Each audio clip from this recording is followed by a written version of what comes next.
ಅವ್ರಿಗೆ ಬಂದು 8 ಚಕ್ರ. ಈಗ ವಾಕ್ಯ ಹೇಳೋರು, ದೇವಸ್ಥಾನದವರು ವಾಕ್ಯ ಹೇಳೋರು ಈ ಥರ ಎಲ್ಲ ಬರ್ತಾರೆ. ಬಂದರೆ ಅವ್ರಿಗೆ 12 ಚಕ್ರ ಹಾಕಿ ನಾವು ಕೊಡ್ತೀವಿ. ಅದು ಯಾವ ಥರ ಮಾಡಬೇಕಂತ ನಿಮಗೆ ತೋರಿಸ್ತೀನಿ.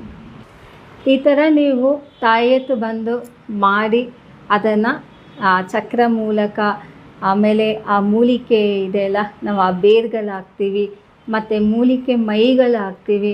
ಅದೆಲ್ಲ ನಿಮಗೆ ಬಂದು ಸಕ್ಸಸ್ ಆಗುತ್ತೆ.